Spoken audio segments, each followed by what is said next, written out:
السلام عليكم ورحمة الله وبركاته. الحمد لله في الرحمة والزحمة وفي النعمة والنقمة وفي الخير والشر وفي البلاء والعطاء.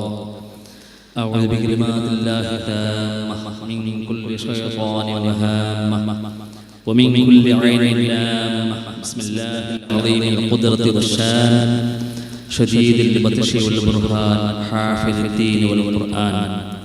ما شاء الله كان وما لم يشأ لم يكن. لا حول ولا قوة إلا بالله العلي العظيم. إن أريد إلا الإصلاح ما استطعت وما توفيقي إلا بالله عليه توكلت وإليه أنيب. أعوذ بالله من الشيطان الرجيم. بسم الله الرحمن الرحيم. اهدنا الصراط المستقيم صراط الذين أنعمت عليهم غير المغضوب عليهم ولا الضالين. آمين. صدق الله العظيم. إنما الأعمال بالنيات. صدق رسول الله الرحمن الرحيم. നിന്റെ മഹത്തായ പദകൊണ്ട് ഞങ്ങളെ ഈ ഒരുമിച്ച് കൂടലും ഞങ്ങളെ വരവരും പോകുമെല്ലാം നാളെ കൺകുളിർക്കെ പ്രതിഫലം കിട്ടുന്നവർ അമലായി ഞങ്ങൾ കബൂൽ ചെയ്യുന്നു. യാ അല്ലാഹ്, നിന്റെ ഹറമ കണ്ടവരും കാണാൻ ആഗ്രഹിക്കുന്നവരുമാണ് ഇവിടെ ഒരുമിച്ച് കൂടിയിട്ടുള്ളത്. നിന്റെ ലിഖാഇനെ കാണാനും നിന്റെ ഹബീബായ മുത്തനബിയുടെ ജീവിതത്തിൽ പകർത്താനും ഞങ്ങൾക്കും ഞങ്ങളോട് വേണ്ടപ്പെട്ടവർക്കും നീ തൗഫീഖ് നൽകണേ അല്ലാഹ്. അർഹമർ റഹീമിനായ അല്ലാഹ്, നിന്റെ മഹത്തായ പദകൊണ്ട് ഞങ്ങളുടെ എല്ലാ ഹലാലായ കാര്യങ്ങളും നീ ഹാസുലാക്കി തരണേ അല്ലാഹ്. മാരകമായ രോഗങ്ങളിൽ നിന്ന് ഞങ്ങളെയും ഞങ്ങളോട് ബന്ധപ്പെട്ടവരെയും ദുആ കൊണ്ട് വസിയത്ത് ചെയ്തവരെയും കാക്കണേ അല്ലാഹ്. ക്ഷമിക്കാനുള്ള തൗഫീഖും അതിനുള്ള ആഫിയത്തും ഞങ്ങൾക്ക് ഏറ്റേറ്റി തരണേ അല്ലാഹ്. അർഹമർ റഹീമിനായ അല്ലാഹ്, നിന്റെ ഹബീബായ മുത്തനബി പറഞ്ഞതായ ഇൽമിന്റെ സദസ്സ് അത് റൗളത്തും മിൻ റിയാദിൽ ജന്ന, അങ്ങനെയുള്ള ഒരു സ്വർഗ്ഗത്തോപ്പാക്കണേ അല്ലാഹ്. യാ അല്ലാഹ്, സ്വർഗ്ഗത്തോപ്പിൽ വെച്ച് നിന്നോട് എന്ത് ചോദിച്ചാലും നീ തരുമെന്നാണല്ലോ നിന്റെ ഹബീബ് ഞങ്ങളെ പഠിപ്പിച്ചത്. അർഹമർ റഹീമിനായ അല്ലാഹ്, ഈ സ്വർഗ്ഗത്തോപ്പായ ജന്നാത്തുൽ ഫിർദൗസ് എന്ന് പറഞ്ഞതായ ഈ മജ്ലിസിൽ നിന്നോട് ഞങ്ങൾ ചോദിക്കുന്നു. യാ അല്ലാഹ്, നീ ഞങ്ങൾക്ക് ഈമാനും ഇഖ്ലാസും ഏറ്റേറ്റി തരണേ അല്ലാഹ്. ഈമാനും ഇഖ്ലാസും നീ ഏറ്റേറ്റി തരണേ അല്ലാഹ്. ഞങ്ങൾക്കും ഞങ്ങളുടെ വേണ്ടപ്പെട്ടവരും ദുആ കൊണ്ട് വസിയത്ത് ചെയ്തവർക്കും നീ ഏറ്റേറ്റി തരണേ അല്ലാഹ്. ഞങ്ങളുടെ മക്കളെ നീ സ്വാലിഹീങ്ങളാക്കണേ അല്ലാഹ്. കൺകുളിർക്കുന്ന മക്കളാക്കണേ അല്ലാഹ്. ഇരുവീട്ടിൽ ഉപകരിക്കുന്ന മക്കളാക്കണേ അല്ലാഹ്. അവർക്ക് നീ ഇൽമും ഹിക്മത്തും ഹിഫ്ളും അഖലും ഏറ്റേറ്റി കൊടുക്കണേ അല്ലാഹ്. യാ അല്ലാഹ്, ഞങ്ങളുടെ മാതാപിതാക്കൾക്ക് നീ പുറത്തു കൊടുക്കണേ അല്ലാഹ്. അവർക്ക് നീ റഹ്മത്ത് ഏറ്റി കൊടുക്കണേ അല്ലാഹ്. യാ അല്ലാഹ്, യാ അല്ലാഹ്, ജീവിച്ചിട്ടുള്ള മാതാപിതാക്കൾക്ക് ഖിദ്മത്ത് ചെയ്യാനുള്ള തൗഫീഖും സന്മനസ്സും ഏറ്റി തരണേ അല്ലാഹ്. മരണപ്പെട്ടു ഞങ്ങളുടെ മാതാപിതാക്കന്മാർ ഉസ്താദന്മാർ ബന്ധപ്പെട്ടവർ യാ അല്ലാഹ്, നിന്റെ റഹ്മത്ത് കൊണ്ട് അവരെ നീ പൊതിയണേ അല്ലാഹ്. ربنا آتنا في الدنيا حسنة وفي الآخرة حسنة وقنا عذاب النار. ربنا تقبل منا إنك أنت السميع العليم وتب علينا إنك أنت التواب الرحيم. آمين برحمتك يا أرحم الراحمين. ബഹുമാനികളെ, അൽഹംദുലില്ലാ, നമ്മൾ ഈ കൂടിയവരിൽ അധികം പേരും ഏകദേശം 90-95% നമ്മൾ ഒരുമിച്ച് കൂടിയത് പരിശുദ്ധ ഹറമിലും അതുപോലെ റസൂലുള്ളാഹി തങ്ങളുടെ ഹറമിലുമാണ്. അതുകൊണ്ട് തന്നെ ആ ഒരു മനസ്സിലുള്ള ബന്ധം കാണുമ്പോൾ തന്നെ നമ്മൾക്ക് മക്കയും മദീനയാണ് ഓർമ്മ വരുന്നത്, അല്ലേ? അല്ലാഹു തആല ഇനിയും ആ പരിശുദ്ധ ഭൂമിയിലേക്ക് പോകാൻ തൗഫീഖ് നൽകുമാറാവട്ടെ. പ്രിയമുള്ളവരെ, ആ ബാക്കിൽ നിൽക്കുന്നവരൊക്കെ കുറച്ച് മുമ്പിൽ വന്നാൽ നന്നായിരിക്കും തോന്നുന്നു. ബുദ്ധിമുട്ടുണ്ട, എന്നാലും ഇനിയിരിക്കുന്നവരെല്ലാം മുമ്പിലാക്കിയാൽ മതി. പ്രതികൂല കാലാവസ്ഥയാണ്. 10 മണിയായിട്ടും ചിലപ്പോൾ പുറത്ത് നോക്കുമ്പോൾ ഇല്ല, ഒരു 8 മണി ആയതേ ഉള്ളൂ, അല്ലേ? വാച്ച് നോക്കിയാലോ ഗടി നോക്കിയാലോ അങ്ങനെ മനസ്സിലാവും. അങ്ങനെ കുറേ പേര് വൈകുന്നവരുണ്ടാവും, സമയത്തിലെപ്പാ. പിന്നെ ഗടി നോക്കുമ്പോഴൊക്കെ അറിയാം. അല്ലെങ്കിൽ നമ്മുടെ അവസ്ഥ 10 മണിയല്ലേ, അത് 11 മണിയാവും. നമ്മൾ അടുത്ത് കാണുന്നതല്ല. ബസ് എത്ര മണിക്ക്? ബസ് 7 മണിക്ക് വരും, അത് 8 മണിയാവും, അല്ലേ? ആദ്യം തന്നെ നമ്മൾ അങ്ങനെ അതുപോലെ ഇങ്ങനെയും കരുതിയിട്ടുണ്ടാകും. ഏതായാലും അൽഹംദുലില്ലാ, നമുക്ക് ഇങ്ങനെ ഒന്ന് ഒരുമിച്ച് കൂടാൻ പറ്റിയല്ലോ. അല്ലാഹു തആല കബൂൽ ചെയ്യുമാറാവട്ടെ. ഇത് ഇങ്ങനെയുള്ള ഒരു സദസ്സിൽ നമുക്ക് ഒരുമിച്ച് കൂടാന്ന് പറഞ്ഞാൽ, പരിശുദ്ധ ഹജ്ജിന് പോകുമ്പോൾ അല്ലാഹു തആല നമ്മളോട് പറയുന്നുണ്ട്, നിങ്ങൾ കൊണ്ടുപോകേണ്ടത് തഖ്വയാണ്.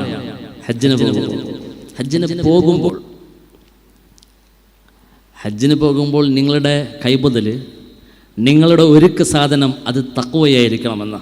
എന്താണ് തഖ്വ? ഇംതിസാലു അവാമിരില്ല. അവിടെ മുഫസ്സിരീങ്ങൾ, പണ്ഡിതന്മാർ പറയുന്നത് ഹസ്ബമ, കഴിയുന്നത്ര മതി. ഇംതിസാലു അവാമിരില്ല, കഴിയുന്നത്ര മതി. നല്ലോണം ബുദ്ധിമുട്ടല്ല. പക്ഷേ വജിതിനാബു നവാഹിഹി കുല്ലഹ, തഫ്സീർ അങ്ങനെയാണ്. അല്ലാഹു തആല വിരോധിച്ച മുഴുവനും കഴിയുന്നത്ര ചെയ്താൽ മതി. അല്ലാഹു തആലൻ്റെ കൽപ്പന കഴിയുന്നത്ര ചെയ്താൽ മതി. പക്ഷേ വജിതിനാബു നവാഹിഹി, അല്ലാഹു അവൻ്റെ റസൂലും വിരോധിച്ചത് മുഴുവനും. കുറച്ച് മുമ്പോട്ട് വരി, മുമ്പിൽ സീറ്റുണ്ട്, മുമ്പിൽ വരി, ഇങ്ങോട്ട് വരി. അള്ളാഹും അവൻ്റെ റസൂലും വിരോധിച്ചത് മുഴുവനും ഒഴിഞ്ഞു ദൂരത്താവുക.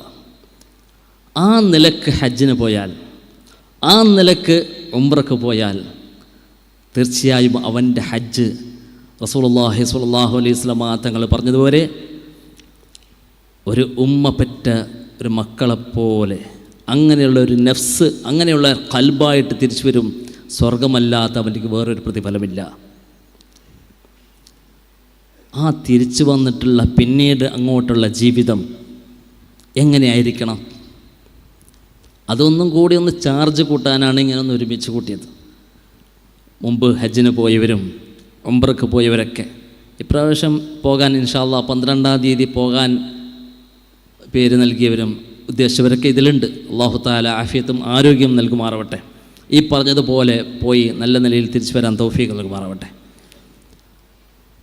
അല്ലേ, നമ്മൾ ഈ ഹജ്ജിന് പോവുക അല്ലെങ്കിൽ ഉംറക്ക് പോവുക അല്ലേ, ഓർമ്മ വെച്ച നാൾ തൊട്ട് ആഗ്രഹിച്ചതല്ലേ പരിശുദ്ധ കഅബാലയം ഒന്ന് കാണണം, ആ പരിശുദ്ധ കഅബാലയത്തിനെ ഒന്ന് തവാഫ് ചെയ്യണം, ഹജറുൽ അസ്വദ് ഒന്ന് ചുംബിക്കണം. ഹജറുൽ അസ്വദ് ചുംബിക്കണം എന്ന് പറയുമ്പോൾ ചുംബിക്കാൻ പറ്റാത്ത ആളെ ബേജാറാക്കാനൊന്നുമില്ല. അവിടെ പോയി അത് കാണാൻ പറ്റുന്ന തന്നെ വലിയൊരു തൗഫീഖും ഒരു ഭാഗ്യവും നിഅമത്തുമാണ്. ഇപ്രാവശ്യം ഒരാൾ മുമ്പ് ഹജ്ജിന് പോയവരാണ്, പോയെന്നവർ ഇപ്രാവശ്യം ഉംറക്ക് വന്നിരുന്നു. അയാൾ മക്കൾ പറഞ്ഞു, ഉപ്പാക്കൊന്ന് ഹജറുൽ അസ്വദ് കാണണം, വയസ്സാണ്, കാരണം തവാഫും ഇതൊക്കെ വീൽ ചെയറിലാണ്.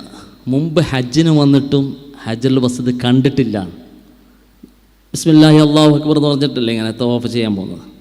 കാണണമെന്ന് ആഗ്രഹം, അതൊന്ന് നിങ്ങൾ എന്താക്കണം, ഒന്ന് സൗകര്യപ്പെടുത്തണമെന്ന് പറഞ്ഞു. ഹജറുൽ അസ്വദ് കാണണം. ഏതായാലും ചുംബിക്കാൻ അവിടെ പോകാൻ പറ്റൂല, ഞങ്ങൾ നിർബന്ധിക്കലില്ല. കാരണം ഹജറുൽ അസ്വദ് ചുംബിക്കൽ സുന്നത്താണ്. ഹജറുൽ അസ്വദ് ചുംബിക്കൽ സുന്നത്താണ്. ചുംബിക്കൽ, ചുണ്ട് കൊണ്ട് ചുംബിക്കൽ സുന്നത്താണ്. പക്ഷേ അവിടുത്തെ ഇന്നത്തെ അവസ്ഥയിൽ ആ തിങ്ങിപ്പോവൽ ഹറാമാണ്. അപ്പോൾ അതിന് നമ്മൾ കൂടുതൽ പ്രോത്സാഹിപ്പിക്കലില്ല ഹറാമിന് വേണ്ടിയിട്ട്. കാരണം ആണുങ്ങളും പെണ്ണുങ്ങളും എങ്ങനെയും തവാഫിലെല്ലാം ഒന്നിച്ചില്ലേ. അപ്പം അങ്ങനെയല്ല, ഹജറുൽ അസ്വദിൻ്റെ അവിടുത്തെ ആകുമ്പോൾ നല്ല ആരോഗ്യമുള്ള ഒരു മനുഷ്യൻ ഒരിക്കൽ വരുന്നുണ്ട്. എങ്ങനെ പറഞ്ഞാൽ തിരിച്ചു വരിക, റൂമിൻ്റെ അടുത്തേക്ക് എത്താനായി. അദ്ദേഹത്തിൻ്റെ മേൽത്തട്ടോ ഇല്ല, മുണ്ട് മാത്രമല്ല. എന്താ മീതെ, നീ എന്തായി? ഉസ്താദെ, നിങ്ങൾ പറഞ്ഞ് കേൾക്കാണ്ട് പോയ ജീവന് അതിലോട്ട് കിട്ടിയേക്കാണോ പിടിച്ച് ഹജറുൽ അസ്വദ് ചുംബിക്കാൻ പോയ. നല്ല ആരോഗ്യമുള്ള മനുഷ്യൻ്റെ അവസ്ഥയാണ് ഞാൻ പറഞ്ഞുകൊണ്ട് വരുന്നത്. അപ്പോൾ അൽഹംദുലില്ലാ അവിടെ പോയി ഒന്ന് അതിലേക്ക് കൈ ഉയർത്തി ഇഷാറത്ത് ചെയ്യാൻ പറ്റുന്നുള്ള ഒരു അവസ്ഥ നമുക്ക് അല്ലാഹു തആല തന്നു തന്നെ അൽഹംദുലില്ലാ, ഉള്ളത് കൊണ്ട് തൃപ്തിപ്പെടുക, അത് നിഅമത്താണ് അല്ലേ. അപ്പം അത് ഒന്ന് കാണണമെന്ന് പറഞ്ഞു. അപ്പം കാണണം അല്ലേ, ഈ തിക്കിൽ പോയാൽ കാണാനും പറ്റൂല. അപ്പം ഞാൻ എന്ത് ചെയ്തു, നിസ്കാര സമയമാകുമ്പോൾ കൊണ്ടുപോയി. നിസ്കാര സമയമാകുമ്പോൾക്ക് 10 മിനിറ്റ് മുമ്പ് എല്ലാവരും ഇരുത്തിയല്ലോ, എല്ലാവരും ഇരുത്തി. ആ സമയത്താണ് കൊണ്ടുപോയത്. അങ്ങനെ ഏകദേശം 3 സഫ നേരെ ഹജറുൽ അസ്വദിൻ്റെ പിന്നെ കസാലയും കൊണ്ട് തന്നെ പോയത്. കാരണം ഇരുന്ന് നിസ്കരിക്കുന്ന, കസാരയിൽ ഇരുന്ന് നിസ്കരിക്കുന്ന ആളാണ്. നേരെ ഹജറുൽ അസ്വദിൻ്റെ മുമ്പിൽ സഫ് കണ്ട് നിർത്തി ഇരുത്തി. വേണ്ടുവോളം കണ്ടു. നേരെ മുമ്പിലാകുമ്പോൾ അങ്ങനെയല്ലേ, വേണ്ടുവോളം കണ്ടു അല്ലേ. അപ്പോൾ നമ്മൾ ഓർമ്മ വെച്ച നാൾ തൊട്ട് ആഗ്രഹിക്കുന്നത് അതൊന്ന് കാണണം, അതൊന്ന് ചുംബിക്കണം, അതിനൊന്ന് തൊടണം അല്ലേ. അതെല്ലാം അല്ലാഹു തആല നമുക്ക് തൗഫീഖ് തന്നവരാണ് അല്ലേ. ഒന്നാലോചിച്ച് നോക്ക്, ഇപ്പോൾ നമുക്ക് ഓർമ്മ വരുന്നില്ലേ ആ മക്കയിൽ ഒരുമിച്ച് കൂടിയതും അവിടെ പോയത് ഇവിടെ പോയതൊക്കെ. അപ്പോൾ ഒരു രസം കൂടി ഞാൻ പറയാട്ടോ. അങ്ങനെ അവിടെ നിന്ന് നിസ്കരിച്ചു. ഞാൻ മിനിഞ്ഞാന്ന് ലായിച്ചാനോട് ആ കഥ പറഞ്ഞു. ഒരു രസം കൂടി എൻ്റെ കൂടെ പറയാൻ. എന്താണ്, നിസ്കരിച്ച് സലാം വീട്ടാൻ പോലീസെല്ലാം ഉണ്ടാവില്ല അവിടെ നിന്നിട്ട്. നാലാമത്തെ അത്തഹിയാത്ത് അസ്രസ്കാരത്ത് അത്തഹിയാത്തിന് 4 റക്അത്ത് അത്തഹിയാത്തിന് ഇരുന്ന ഉടനെ പോലീസ് പറയാൻ തുടങ്ങി, ഇമാം സലാം വീട്ടിയിട്ട് എണീച്ചാൽ മതി, ഇമാം സലാം വീട്ടിയിട്ട് എണീറ്റാൽ മതി. മനസ്സിലായ? ഇമാം സലാം വീട്ടിയിട്ട് എണീറ്റാൽ മതി. ആരോട്? ഈ അടുത്ത് നിന്ന ആളോട്. കാരണം ആന്ന് പറയും പോലെ ആന്ന് ഇമാമ് അസ്സലാമിൻ്റെ ആ പറയലും എല്ലാവരും എണീറ്റ് ഓടി അടുത്തേക്ക് ഹജറുൽ അസ്വദിലേക്ക്. അങ്ങനത്തെ അവസ്ഥയാണ്. അപ്പോൾ പിന്നെ നമുക്ക് ജീവൻ കിട്ടോ? മുമ്പിലായി പോയാൽ അങ്ങനെയാണ്. നമ്മളെല്ലാം അങ്ങനെയല്ലേ അവസ്ഥ, ആരോഗ്യനില അങ്ങനെയല്ലേ. അല്ലാഹു സുബ്ഹാനഹു വ തആല ആ കഅബാലയത്തിലേക്ക് വീണ്ടും വീണ്ടും പോയി ചെല്ലാൻ തൗഫീഖ് നൽകുമാറാവട്ടെ. കഅബാലയം കണ്ടു അല്ലേ. പരിശുദ്ധ റസൂലുള്ളാഹി സ്വല്ലല്ലാഹു അലൈഹി വസല്ലം തങ്ങളുടെ ഹദ്റത്തിലേക്ക് പോയി റൗദയിൽ പ്രവേശിച്ചു. ഇതൊക്കെ ഒന്ന് എപ്പോഴും ഓർക്കേണ്ടതാണ്.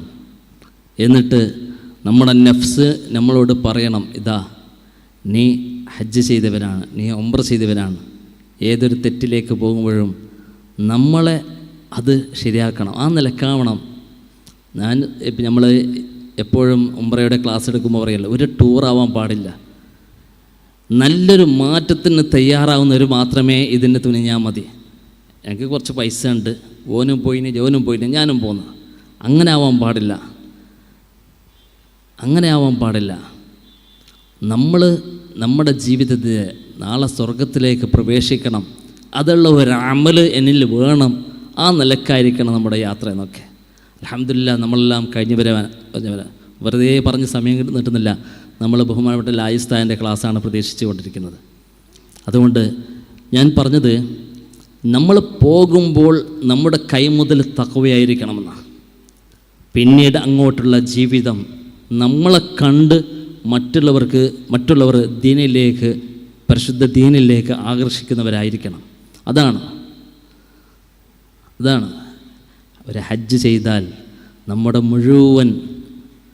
ഒരു ഉംറ ചെയ്താൽ കഴിഞ്ഞ മുഴുവൻ ദോഷങ്ങളും പൊറുക്കപ്പെടും. ഇനി അങ്ങോട്ടുള്ള ജീവിതവും അങ്ങനെയായിരിക്കണം. അല്ലാഹു തആല തൗഫീഖ് നൽകുമാറാവട്ടെ. നമ്മുടെ സാഹചര്യങ്ങളും മറ്റൊക്കെ വളരെ മോശമാണ് നമ്മുടെ മുമ്പിലൊക്കെ ഉണ്ടത്. ഇതിൽ നിന്നെല്ലാം നമ്മുടെ ഹജ്ജും ഉംറയും നേരെ നയിക്കുന്നതായിരിക്കണം.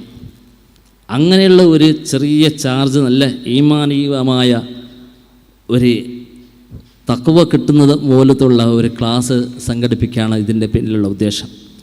അൽഹംദുലില്ലാഹ്, അല്ലാഹു തആലാൻ്റെ അപാരമായ അനുഗ്രഹമുണ്ട്.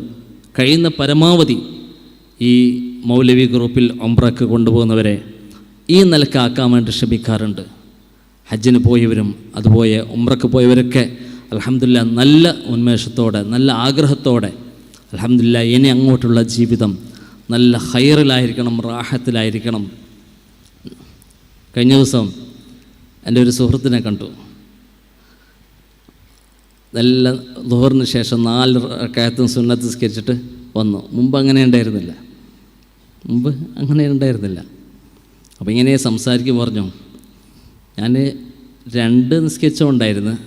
എപ്പോൾ നിങ്ങൾ പറഞ്ഞ് ഉംറ കഴിഞ്ഞ ഉടനെ, ഇത് ദുഹറിന് മുമ്പ് 2 ശേഷം, ഇപ്പോൾ ഉസ്താദെ 4 ആക്കിയിട്ടുണ്ട്. ദുഹറിന് മുമ്പും 4, ദുഹറിന് ശേഷവും 4. അങ്ങനെ റവാത്തിബ് സുന്നസ്കാരം 22 റക്അത്ത് ഞാൻ നിസ്കരിക്കാറുണ്ട്. ഇതെല്ലാം നമ്മുടെ ഉംറ ക്ലാസ്സിൽ കിട്ടുന്ന ഒരു കാര്യങ്ങളാണ്. അല്ലാഹു തആല നിലനിർത്തി കൊടുക്കുമാറാവട്ടെ. അപ്പോൾ ഒരു മാറ്റത്തിന് തയ്യാറായിരിക്കണം നമ്മുടെ ഹജ്ജും ഉംറയും. എന്നോട് ചിലവർ ചോദിക്കാറുണ്ട്, ഇപ്പം മദ്രസയെല്ലാം വിട്ട് എങ്ങനെ? മദ്രസ വിട്ടതിൻ്റെ വിഷമമുണ്ട്, എന്നാലും ഇതിലും നല്ല ഒരു എന്ത് കൊടുക്കാൻ പറ്റുന്നുണ്ട്? നല്ല ദഅവത്ത് കൊടുക്കാൻ പറ്റുന്നുണ്ട്. പക്ഷേ നമ്മളും മറ്റുള്ളവർക്ക് ഉപദേശിക്കുമ്പോൾ നമ്മളും നന്നാവണമല്ലേ? അല്ലാഹു തആല ആക്കി തീർക്കുമാവട്ടെ. അപ്പോൾ നമ്മൾ ഇൻഷാ അല്ലാഹ് ഈ ഉംറക്ക് പോകുമ്പോഴും ഹജ്ജിന് പോകുമ്പോഴൊക്കെ ഒരുപാട് സുന്നത്തായ കാര്യങ്ങൾ നിങ്ങളെ പറഞ്ഞു തരുന്നുണ്ട്. അത് ജീവിതത്തിൽ കൊണ്ടുവരണം. ആദ്യത്തെ ഒരാഴ്ച മാത്രം. ഒരു ചെറുപ്പക്കാരൻ എന്നോട് പറഞ്ഞ്, ഹജ്ജ് ഉംറ കഴിഞ്ഞ് തിരിച്ചു പോകുമ്പോൾ എന്നെ ഒരു ചങ്ങായി പറഞ്ഞു, ഒരാഴ്ചയെങ്കിലും സുബഹിക്ക് ജമാഅത്തിന് എത്തിയത്, ഒരാഴ്ചയെങ്കിലും സുബഹിക്ക് ജമാഅത്തിന് എത്തിയത്, ഉംറക്ക് പോയിട്ട് വന്നവരാൽ ഒരാഴ്ച പോരാ, ഇൻഷാ അല്ലാഹ് മരണം വരെ എൻ്റെ സുബഹി ജമാഅത്ത് കളയൂല എന്നുള്ള ഒരു ഉറപ്പായിരിക്കണം. അള്ളാഹിൻ്റെ റസൂലിൻ്റെ സുന്നത്ത് അത് ജീവിതത്തിൽ കൊണ്ടുവരണം. സുന്നത്തിലൂടെയാണ് അള്ളാഹുവിലേക്ക് ചേരുക. സുന്നത്തിലൂടെ പരിശുദ്ധ റസൂലുള്ളാഹി സ്വല്ലല്ലാഹു അലൈഹി വസല്ലം തങ്ങൾ നമ്മളെ ഇരു വീട്ടിലുള്ള വിജയത്തിനുള്ള എല്ലാവിധവും കാണിച്ചു തന്നിട്ടുണ്ട്. എല്ലാവിധവും അത് ജീവിതത്തിൽ കൊണ്ടുവരാൻ ശ്രമിക്കണം. പരിശുദ്ധ ഉംറയും അതുപോലെ ഹജ്ജൊക്കെ അതിന് നമ്മുടെ യാത്രയിലൂടെ അതിന് സാധിക്കാറുണ്ട്. അതിന് പറഞ്ഞു തരാറുണ്ട്. നമ്മൾ കൊണ്ടുവരണമെന്ന് മാത്രം. അപ്പോൾ അൽഹംദുലില്ലാ മൗലവി ഗ്രൂപ്പ് എല്ലാ മാസവും വളരെ നല്ല നിലയിൽ നിങ്ങൾ ഉദ്ദേശിച്ച കാര്യം അതിനേക്കാളും കൂടുതൽ നല്ല നിലയിൽ തഖ്വ ഉണ്ടാക്കുന്ന വിധത്തിൽ കൊണ്ടുപോയി വരാറുണ്ട്. എന്നാലും ചിലർക്കൊക്കെ വേണ്ടുന്ന വിധത്തിലായിക്കൊള്ളണമെന്നില്ല. അങ്ങനെയല്ലേ? ഒരു വീട്ടിൽ തന്നെ രണ്ടാളുണ്ടെങ്കിൽ രണ്ടാൾക്ക് രണ്ട് അഭിപ്രായം ഉണ്ടാവും, അങ്ങനെയെല്ലാം ഉണ്ടാവും. എന്നാലും പരമാവധി വളരെ നല്ല നിലയിൽ കൊണ്ടുവരാറുണ്ട്. ഇൻഷാ അല്ലാഹ് റബീഉൽ അവ്വൽ 12 പരിശുദ്ധ മദീനയിൽ എത്തുന്ന സ്ഥിതിക്ക് ഇവിടെ സെപ്റ്റംബർ 12 യാത്രയുണ്ട്. അത് ഒക്കെ ഫുള്ളാണ്. ഒക്ടോബറിലുണ്ട് ഇൻഷാ അല്ലാഹ്. അങ്ങനെ പോകാൻ ആഗ്രഹിക്കുന്നവർ ബുക്ക് ചെയ്യാവുന്നതാണ്. നിങ്ങൾ കൊടുത്ത പണം അത് വെറുതെ ആയിട്ടില്ല എന്ന് നിങ്ങൾക്ക് തോന്നും. ആ വിധത്തിലായിരിക്കും. ഞാൻ സാന്ദർഭികമായി സൂചിപ്പിക്കുകയാണ്. ഇതൊരു ഇങ്ങനെ പരസ്യപ്പെടുത്താൻ വേണ്ടി ഇങ്ങനെ ഒരു ക്ലാസ് വെച്ചതല്ല. അതുപോലെ ഹജ്ജിന് വേണ്ടി അപ്ലൈ ചെയ്യുന്ന സമയമാണ്. ഗവൺമെൻറ്റിന് ഇപ്പോൾ കൊടുക്കുന്ന സമയമാണ്. ഗവൺമെൻറ്റിൽ പോകുന്നവർക്ക് പ്രത്യേകം ശ്രദ്ധിക്കാനുള്ളത് നല്ലൊരു പഠനം. എവിടെ നിന്നെല്ലാം പഠിക്കാൻ പറ്റുന്ന അവിടെ നിന്നെല്ലാം പോയി ശരിക്കും പഠിച്ചോളണം. പഠിക്കാണ്ട് പോയാൽ ഇത് നേരത്തെ പറഞ്ഞ പോലെ ഒരു പ്രാവശ്യം ഞാൻ മത്താഫിലുണ്ട്. മത്താഫിൽ ഒരു അസറിൻ്റെ സമയത്താണ് പെട്ടെന്ന് നമ്മുടെ തളങ്കരയിലെ ഒരു 4-5 ആൾ, ഒരാണും 3-4 പെണ്ണുങ്ങളും. ബഷീർ ഉസ്താദ് കണ്ടുപിടിച്ച് ഞാൻ ഏടുന്ന് തുടങ്ങണം തവാഫ് ഏടുന്ന് തുടങ്ങണം? ഞങ്ങൾ എത്തിയതാണ് തുടങ്ങാം ഫസ്റ്റ് ആദ്യം. നല്ല അസർ കഴിഞ്ഞ സമയത്ത് നല്ല തിരക്കുണ്ടാവുമല്ലോ ആ സമയത്ത്. ഇതായിരിക്കും അവസ്ഥ. അത് ശരിക്കൊന്ന് എങ്ങനെ തവാഫ് ചെയ്യണം, എങ്ങനെയാണ് സഈ ചെയ്യേണ്ടത്, ഇതൊക്കെ ശരിക്കും ഗവൺമെൻറ്റിൽ പോകുന്നവർ. കാരണം നിങ്ങൾക്ക് പ്രത്യേകിച്ച് ഒരാൾ അവിടെ പറഞ്ഞു തരാനുണ്ടാവില്ല. പിന്നെ ഏതെങ്കിലും സാന്ദർഭികമായിട്ട് ഏതെങ്കിലും കൂട്ടത്തിൽ വന്ന വേറെടുന്ന് വന്ന ഒരു ഉസ്താദന്മാരുണ്ടെങ്കിലേ കുറച്ച് മുമ്പിൽ വന്നതാ സ്ഥലമുണ്ടല്ലോ, ബാക്കിൽ തിങ്ങുന്നവർ, മുമ്പിൽ സ്ഥലമുണ്ട്, വന്നോ മുമ്പിൽ സ്ഥലമുണ്ട് കേട്ടോ, ഇറങ്ങ. അപ്പോൾ ഹജ്ജിന് കൊടുക്കുന്ന സമയമാണ്. പ്രത്യേകിച്ച് വയസ്സന്മാരൊക്കെ ലാഭമെന്ന് വിചാരിച്ചിട്ടാണ് കൊടുക്കുന്നത്. ചെറിയ ലാഭം ഉണ്ടാവും, ഇല്ല എന്നല്ല. എന്നാലും പ്രൈവറ്റിൽ പോകുമ്പോൾ നിങ്ങൾക്കൊരു അമീർ ഉണ്ടാകും. നിങ്ങൾക്ക് പരമാവധി ഇബാദത്ത് ചെയ്യാനുള്ള അവസരങ്ങളുണ്ടാക്കും. അതിൽ അവസരം ഇല്ല എന്നല്ല, പക്ഷേ ദൂരെ താമസമായാൽ എത്താൻ ബുദ്ധിമുട്ടാവും. ഇത് ശരിക്കും പഠിക്കുന്നവർക്ക് നല്ലതാണ്. ഞാൻ ഗവൺമെൻറ്റിൻ്റെ കുറ്റപ്പെടുത്താനല്ല, അവരുടെ നിലപാട് അങ്ങനെയാണ്. അത് മുമ്പേ അറിഞ്ഞിട്ടാണ് അവർ ഇന്നടുത്ത് താമസം, അതെല്ലാം നമ്മൾ അപ്ലൈ ചെയ്യുമ്പോൾ നല്ലത് താമസം എവിടെ നല്ല മുമ്പ് അറിഞ്ഞിട്ടാണ്. ഭക്ഷണം ഇല്ല, ഭക്ഷണം സ്വന്തം നോക്കണം, ഇതൊക്കെ അറിഞ്ഞിട്ടാണ്. അതുകൊണ്ട് ഗവൺമെൻറ്റിൽ കൊടുക്കുന്നവർ ശരിക്ക് അതിനെപ്പറ്റി പഠിച്ചു പോയാൽ മതി. ഇല്ല, നല്ലോണം ശരിയായി പഠിച്ചു പോയവർ തന്നെ വെപ്രാളപ്പെടുന്ന സ്ഥലമാണ് പരിശുദ്ധ ഹറമിൽ ഹജ്ജിന് പോയാലും. എന്നാലും ശരിക്കും എന്ത് ചെയ്യണം, അത് പഠിക്കേണ്ടതുപോലെ പഠിച്ച ഒരു ഹജ്ജിന് സ്വർഗമല്ലാത്ത പ്രതിഫലമില്ല. അതുകൊണ്ട് അറഫയിൽ നിന്നോ ഇല്ലേന്ന് അറിയില്ല, പോയിട്ട് വന്നപ്പോൾ എവിടെ നോക്കുമ്പോൾ മുസ്ദലിഫയിൽ നിന്ന്. അങ്ങനെ ഇപ്രാവശ്യം നമ്മുടെ കേരളക്കാർക്ക് സംഭവിച്ചിട്ടുണ്ട്. മുസ്ദലിഫയിൽ നിന്ന് വന്ന്, അപ്പോൾ നിങ്ങൾ നിന്നത് അറഫയിലായിട്ടില്ലല്ലോ, അതല്ല പൊറുക്കും. എന്ത് അല്ല അങ്ങനെ പറഞ്ഞാൽ ശരിയാവോ? അതല്ല പൊറുക്കും, അത് ശരിയാവോ? അങ്ങനെയുണ്ട് ചില ആൾക്കാരുടെ വാക്കട്ടെ, അതല്ല പൊറുക്കും. എത്രത്തോളം പറഞ്ഞാൽ കഴിഞ്ഞ ഒരു ദിവസം ഒരു കല്യാണത്തിന് ഞാൻ കൂടി. കല്യാണത്തിന് കൂടി നമ്മൾ വേണ്ടപ്പെട്ട ഒരാളാണ്. അപ്പോൾ പുതിയാപ്പിള വരുന്നുണ്ട്, അസർ ബാങ്ക് കൊടുക്കാൻ നമ്മൾക്ക്. അപ്പോൾ ഈ കല്യാണത്തിൻ്റെ അടുത്തൊരു ബന്ധു അടുത്തുണ്ട്. അപ്പോൾ സമയം നോക്കിയില്ല, അല്ലാഹ് അസർ ബാങ്ക് കൊടുക്കാനായി, ഞാൻ ലോറിസ്കരിച്ചിട്ടില്ല. ഞാൻ എന്തേ നിങ്ങൾ ലോറിസ്കരിക്കാതെ? അല്ല അതിൽ തിരക്ക് തരാം, അതല്ല പൊറുക്കും. എന്തല്ല പൊറുക്കും? അങ്ങനെയുണ്ടാ? അല്ല പൊറുക്കാൻ മാത്രം നമ്മൾ എന്ത് പൊറുക്കേണ്ട കാര്യമാണ് ചെയ്തത്? ഇനി പൊറുക്കണേ നിസ്കരിച്ചിട്ടാണോ? ഇത് ഖളാക്കിയതിൻ്റെ തെറ്റ് ഉള്ളത് തന്നെ. അങ്ങനെയുള്ള വിചാരം നമ്മൾ വന്നിട്ടുണ്ട് ചെറുപ്പക്കാരിൽ. അതല്ല പൊറുക്കും. അങ്ങനെയല്ല, ചെയ്യേണ്ടത് ചെയ്യണം. എന്നിട്ട് നമ്മൾ ചെയ്തതിൻ്റെ ശേഷം ചെയ്തതിൽ വന്ന ന്യൂനതകളെ പൊറുക്കാൻ വേണ്ടിയിട്ടാണ് ദുആ ചെയ്യേണ്ടത്. അതല്ല നമ്മൾ നിസ്കരിച്ച ഉടനെ അസ്തഗ്ഫിറുല്ലാഹൽ അളീം പറയുന്നത്. നിസ്കരിച്ച് സലാം വീട്ടി ഉടനെ എന്തിനാണ്? അതിൽ വല്ല ന്യൂനതകളും വന്നിട്ടുണ്ടാവും, വേണ്ടതുപോലെ ആയിട്ടുണ്ടാവില്ല. അതുകൊണ്ട് ദുആ ചെയ്യാണ് അള്ളാഹുവിനോട്, അള്ളാഹുവേ നീ എനിക്ക് പുറത്തു തരണമേ, അസ്തഗ്ഫിറുല്ലാഹൽ അളീം. ഇൻഷാ അല്ലാഹ് പോയി വന്നവർക്ക് ആ നിലക്ക് വന്ന ഉടനെ നല്ലൊരു തഖ്വയുണ്ട്, അതുപോലെ ജീവിത അവസാനം വരെ നിലനിൽക്കാൻ വേണ്ടിയിട്ടുള്ള ഒരു ക്ലാസ്സാണ് ഇവിടെ നടക്കാൻ പോകുന്നത്. അപ്പോൾ സാന്ദർഭികമായി സൂചിപ്പിക്കുകയാണ്, ആരെങ്കിലും പോകാൻ ആഗ്രഹിക്കുന്നുണ്ടെങ്കിൽ ധൈര്യത്തിൽ കൊടുക്കുക, മൗലവിട്ടറുമില്ല, ചൂഷണങ്ങൾ ഉണ്ടാവില്ല. അല്ലാഹു തആല കാത്തുരക്ഷിക്കുമാറാവട്ടെ. ഖിദ്മത്ത് ചെയ്യാനുള്ള തൗഫീഖും ആഫിയത്തും സന്മനസ്സും അല്ലാഹു തആല നമുക്കെല്ലാവർക്കും ഏറ്റിത്തരുമാറാവട്ടെ. അതുകൊണ്ട് ഇൻഷാ അല്ലാഹ് ഒരു 10 ളുഹർ വരെ ഈ ക്ലാസ് നീണ്ടു നിൽക്കും. കേട്ട് ഇൻഷാ അല്ലാഹ് എൻ്റെ ജീവിതത്തിൽ പകർത്തണം എന്ന് മനസ്സിൽ നിയത്ത് ചെയ്യണം. അപ്പോൾ ആ നിയത്തിന് എന്തുണ്ടാവും? കൂലി തരും അല്ലാഹു. അങ്ങനെയാണ്, ആ നിയത്തിന് കൂലി തരും. നല്ല കാര്യങ്ങൾ പറയുമ്പോൾ ഇൻഷാ അല്ലാഹ് അത് എൻ്റെ ജീവിതത്തിൽ കൊണ്ടുവരണം, അല്ലേ? അല്ലാഹു തആല തൗഫീഖ് പറവട്ടെ. നല്ലൊരു സദസ്സാണ്, തീർച്ചയായും ദുആക്കുത്തരം കിട്ടും. അങ്ങനെ ഒരു ഉറപ്പിലായിരിക്കണം, തീർച്ചയായും ദുആക്കുത്തരം കിട്ടും. കാരണം നമ്മൾ മദീന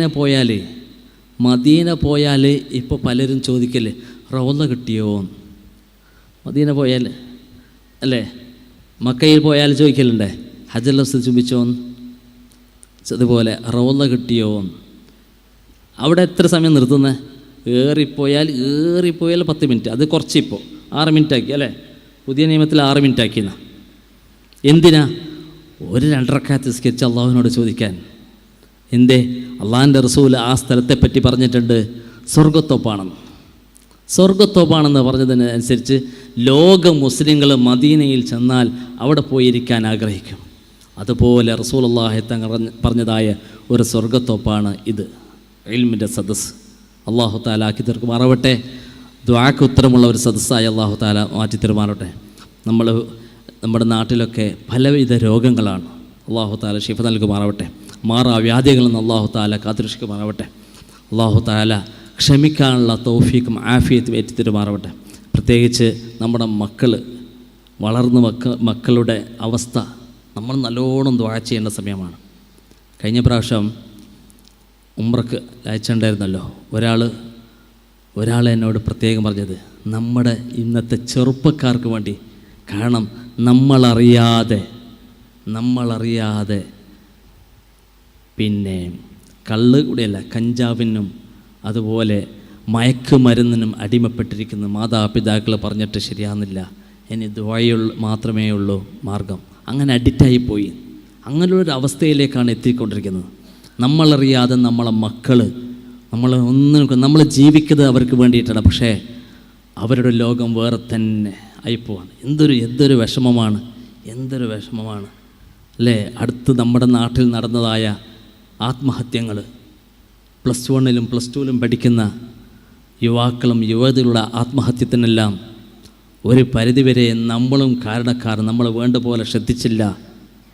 അതുകൊണ്ട് അവരെ ശ്രദ്ധിക്കലോടൊപ്പം നമ്മൾ മാത്രം ഇബാദത്ത് ചെയ്ത് കൂടിയാൽ പോരാ, നമ്മുടെ മക്കളെ നോക്കണം, നമ്മളെ കുടുംബത്തിനെ നോക്കണം, അവരുടെ നിലപാട് എന്ത് നമ്മൾ മനസ്സിലാക്കണം. ഇൻഷാ അല്ലാഹ് അവർക്ക് വേണ്ടി ദുആ ചെയ്യണം. അല്ലാഹു തആല നമ്മുടെ മക്കളെ ഇരുവീട്ടിലും ഉപകരിക്കുന്ന മക്കളാക്കി അല്ലാഹു തആല ഉയർത്തുമാറാവട്ടെ. വആഖിറു ദഅവാന അൽഹംദുലില്ലാഹി റബ്ബിൽ ആലമീൻ. അസ്സലാമു അലൈക്കും വറഹ്മത്തുള്ളാഹി വബറകാതുഹു.